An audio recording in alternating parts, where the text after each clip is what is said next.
If you look to your left, ladies and gentlemen, the view is not very inspiring. But if you look to your right... So I want to examine a video by Inspiring Philosophy, aka Michael Jones. It's one of my favorite apologetic videos I think I've seen. It takes difficult questions head on, doesn't try to weasel out of them, states its ideas clearly.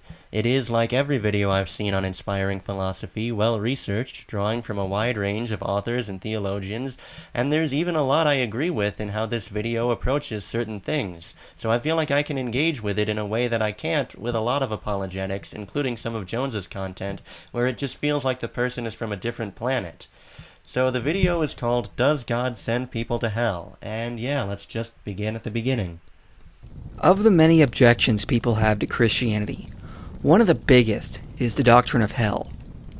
If Jesus is a loving God, how can he send people to hell, where they will be tortured for eternity for choices they made in a span of a lifetime that was only around 70 years? In other words, how could a loving God send people to hell? If God truly loves everyone and wants none to perish, then why not just save everyone? Why does hell even exist? So Jones starts by reading the parable of Lazarus and the rich man, which gives one of the most vivid portrayals of hell in the Bible. But lest you think that hell is just fire and brimstone, he also makes it clear. Hellfire is metaphorical for something far worse. See, this is one of the things I like about this video. It's frank. There's nothing wishy-washy here. Now, see, some people would say that the horrors of hell are metaphorical as a way to soften the idea of hell. Not Michael Jones. He tells you straight up, it's actually way worse. And I advise you to keep that in mind, because sometimes, despite IP's best efforts to make himself clear, the hell he describes might not sound that bad. So just remember, we are talking about something worse than being burned alive. Anyway, Jones gives his interpretation that the rich man in the parable went to hell because he allowed himself to be defined by his wealth, and goes on to say, Philosophers going back to Cicero have asked, what is the reason for living? What is the logos, or summum bonum, the highest good for humanity to achieve? But most people choose their own summum bonum, their own highest good, that they feel personally defines them and gives them their reason to live. So I think I can agree that people define themselves by what they value.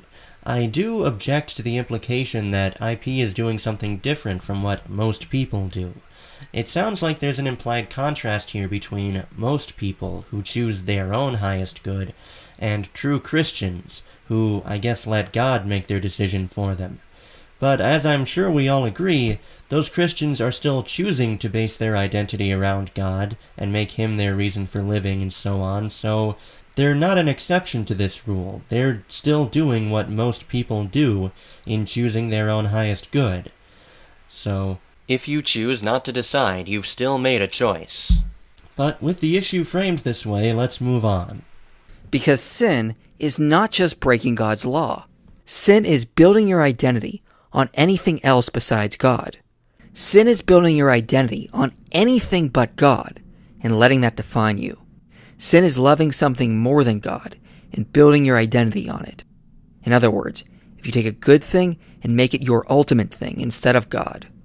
If you take your moral performance, popularity, pride, money, power, your looks, your career, your kids, a spouse, a parent's approval, and make that more important than the love and approval of God, then, although you may believe in God, your ultimate identity is not grounded in God, but in something else. Again, I applaud this video for just its honesty. You know, my old pastor used to talk about how generous God was in making it so easy to obtain salvation. All you had to do was believe in Jesus and you would be saved, free of charge, nothing more required. Of course, he also liked to quote John 14:15, where Jesus says, "If you love me, you'll do what I say." You know, if your belief was sincere, you would be willing to do this and that and the other, so it was clear that believing in Jesus entailed a lot more than just believing in Jesus. It wasn't really as simple as that made it sound. But unlike that preacher, IP makes it perfectly clear what his version of Christianity is asking from you. Nothing more and nothing less than that you base your entire identity on nothing but the Christian God. Okay, so I actually had another bonum to pick with the Summum Bonum thing from earlier. I think most people, and maybe Michael Jones really is an exception here, don't have just one thing that defines them as their only reason for living. They have a bunch of things.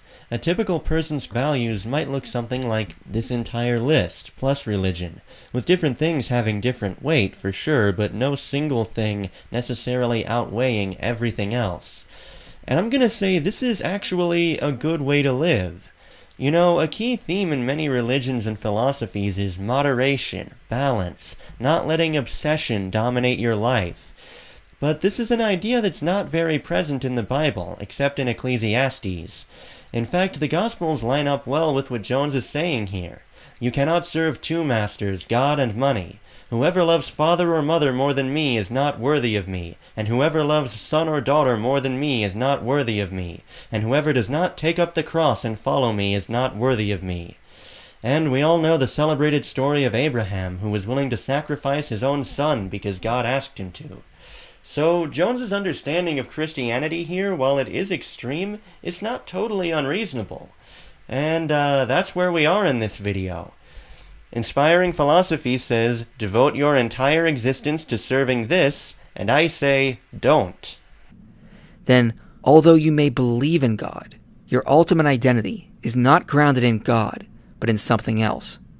What you really worship isn't God, but an identity, that which you really rely on for meaning. And that, within your soul, starts a spiritual fire that will eventually consume you. Now, many might scoff at this, saying, there's no fire in me.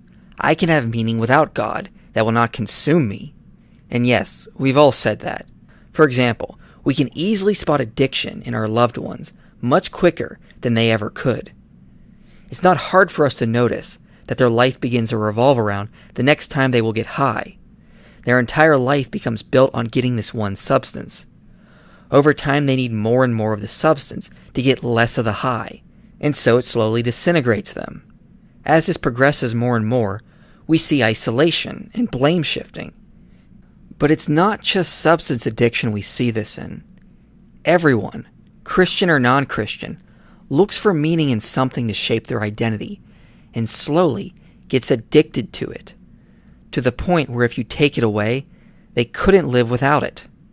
Whether it's your career, your reputation, power, money, kids, a spouse, everyone has something which they need to give them meaning. I do find it absurd that he's comparing being addicted to hard drugs with being quote-unquote addicted to raising children, having a fulfilling career, or even the pursuit of moral virtue. He's equating getting high on life with getting high. One of these things is obviously destructive of a person's happiness, the others are not. Sure, anything can be taken too far, but most people who put family, career, or, hey, non-Christian spirituality ahead of the Christian God don't exhibit the same self-destructive behavior as drug addicts. They just don't. But again, most people don't depend on only one thing, and doing so does put you in a very dangerous position. As Tim Keller says, it's one thing to love a career and get satisfaction from it. But if you build your entire identity on that career and you lose it, your worth is gone. It becomes a living hell. Yes, you should have more in life than your career. You shouldn't let it completely define you. It's one thing to love someone and want to be loved. But if you build your entire identity on that person and they fail you, your worth is gone. You've lost your reason for living. It becomes a living hell. Yes, you should have more in life than your significant other. You shouldn't let them completely define you. Now let me try. It's one thing to have faith-based beliefs, even if I think you're wrong. But if you build your entire identity on those beliefs, and then you stop believing them, your worth is gone. You've lost your reason for living. It becomes a living hell. At least temporarily. I'm being a little facetious, but this is the actual experience of many former Christians who became non-believers. See, Jones makes it sound like basing your identity around God is the psychologically safe choice. But even if you think God is totally reliable, people lose their faith all the time, and the dearer that faith is, the more painful it is. And it could happen to you. Now maybe you're watching this thinking, that won't happen to me, my faith is too strong. Well, you know, a lot of the biggest figures in the skeptic community used to be very passionate Christians. Well, their faith wasn't real like mine, I'm different.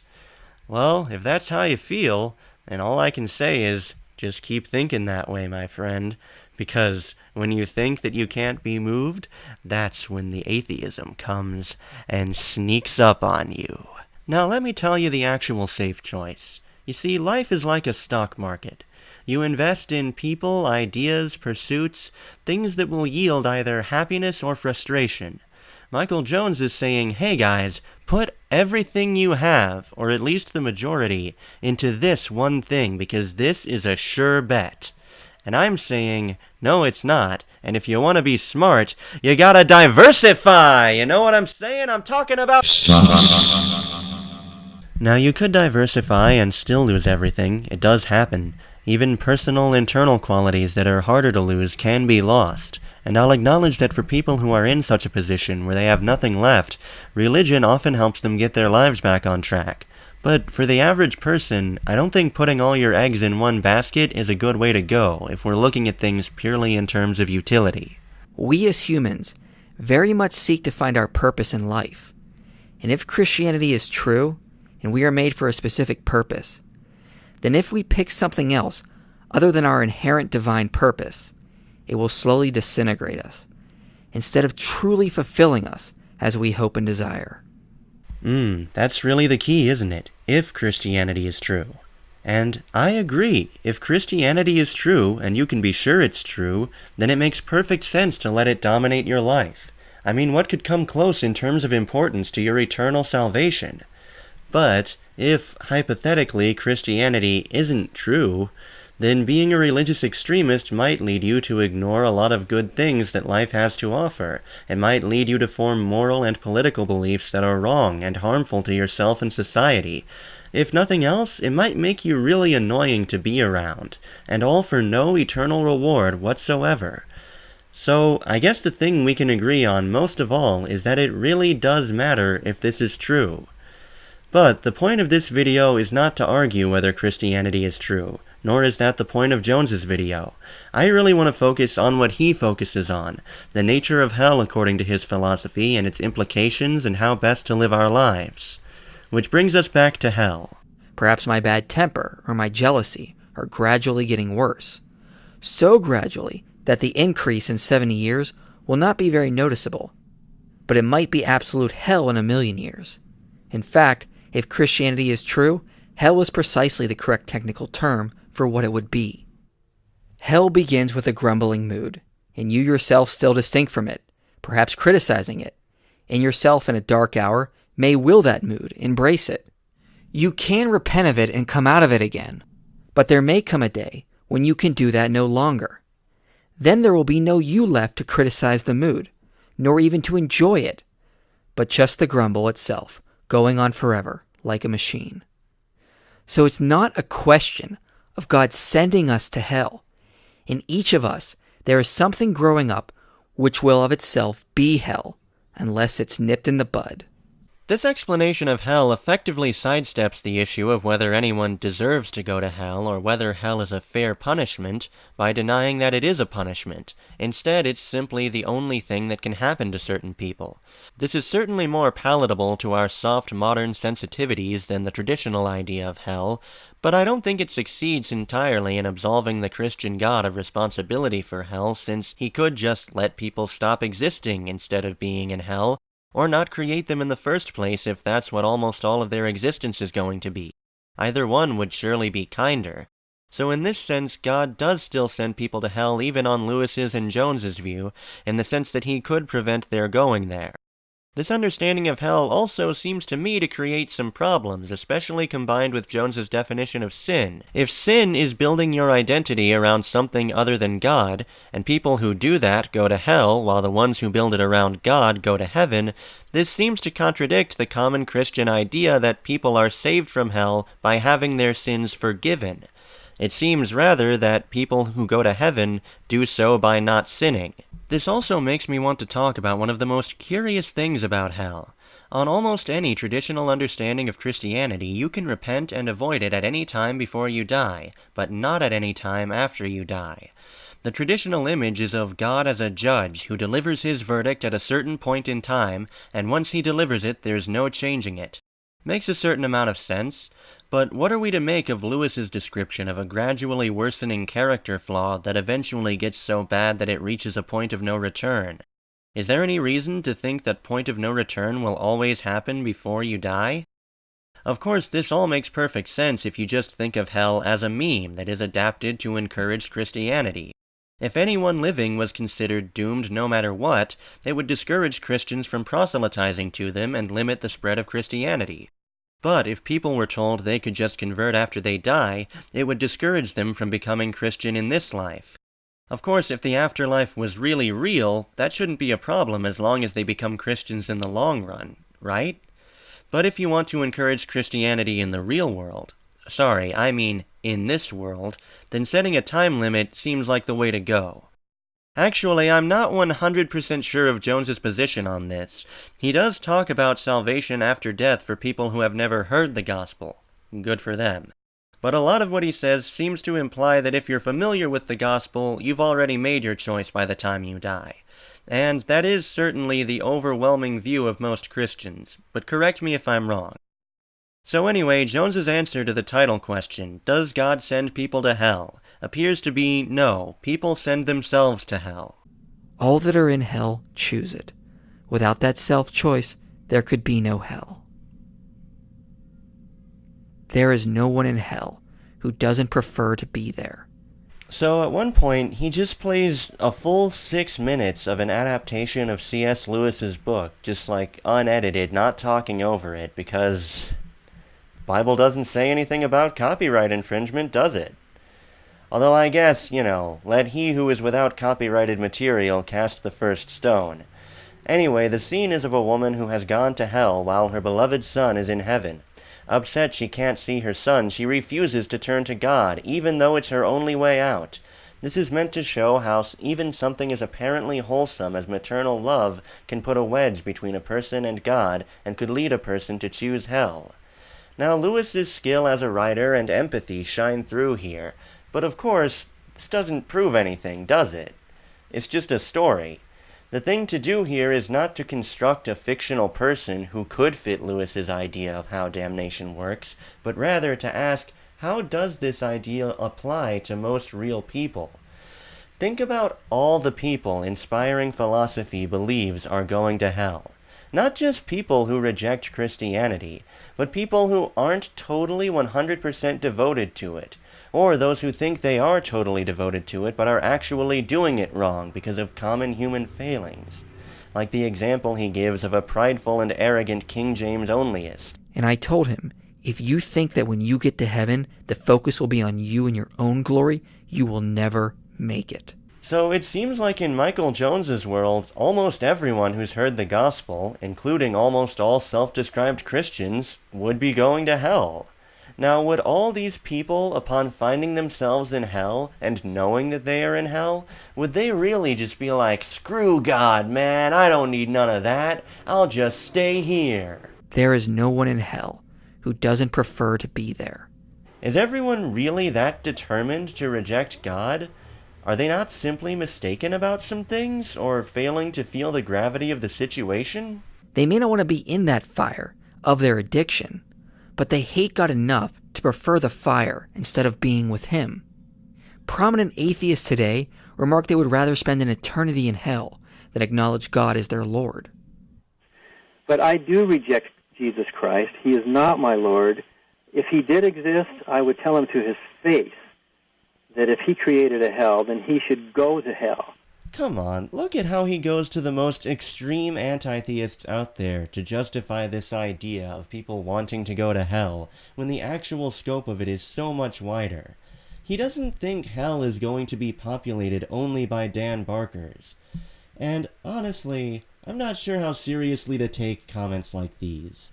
I mean, I'm sure they meant it when they said it, but You remember that time Christopher Hitchens thought he could totally endure waterboarding, and then he gave up after like 2 seconds because it turns out, you guys, the waterboarding is actually like really bad. I mean, who knew, right? You know, people can overestimate their own tolerance for suffering, is all I'm saying. So, I'd take remarks about willingly enduring hell with a grain of salt.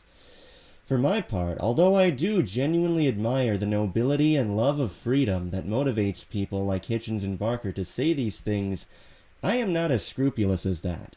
If I had to choose between loving Big Brother and going to literal hell, I would at least try my damnedest, pardon the expression. I mean, I don't know if I could love a god like what's depicted in the Bible, but I'd be trying my damnedest, you better be sure. I would not willingly remain in hell. When you scare people into being good because of fear of a literal fire in hell, it doesn't change their hearts. It is just more self-centeredness. Why are people being good? Is it because they love God for what He has done for them? No, they are being good for their own sake. And in trying to avoid the fire of hell, they create their own moralistic hellfire in themselves. Ah, gotcha. You see, being good to get out of hell just ensures you'll go to hell. Oh, so not everyone in hell wants to be there, contrary to what was said earlier. It sounds like a lot of people are earnestly trying to avoid hell and just unknowingly putting their energies in the wrong direction. If I believed this stuff, that would scare me. Some of the comments on this video suggest people were comforted or reassured by it. I don't know, those people must be really sure they're doing Christianity right.